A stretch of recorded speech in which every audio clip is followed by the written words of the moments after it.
Hi, Carl Roberts here from RTS Financial Planning. Now if you read the newspapers, usually towards the business section of the newspapers you'll find a bit on share tips.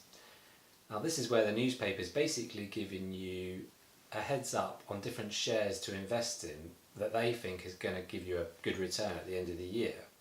Now I'm telling you today you need to ignore these share tips. You never want to make an investment decision based on a tip or a headline that you read in the news. You see, the stock market is incredibly difficult to predict. If we were able to predict it, we'd all be millionaires. Now, to emphasise this point, back in 2012 there was an experiment conducted where a bunch of top investment managers were pitted against a cat called Orlando.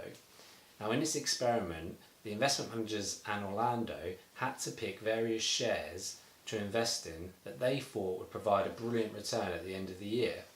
Now obviously the top investment managers used all their analysis and data and teams to research the best funds and companies available, and Orlando, he just had to throw a toy mouse on a set of numbers that corresponded to different companies.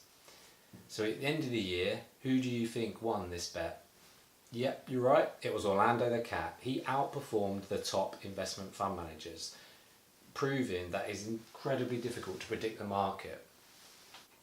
So what should you do instead? Well, rather than trying to predict the market, you want to capture the market return. You see, the stock market will trend upwards over the long term. That's not to say there's going to be dips and bumps in the road and significant falls at certain times, but over the long term it will generally trend upwards. So capturing the market return avoids getting the mistakes wrong in choosing the wrong company. When it comes to investing, you want to keep things simple. You need to consider your investment objective and the goal. What's your goal of your investment? Once you understand this, you'll know how much money you need to make in the future. And once you know how much money you need to make, you can work out the level of investment return you need to achieve and work backwards. And try and achieve that return taking as little risk as possible.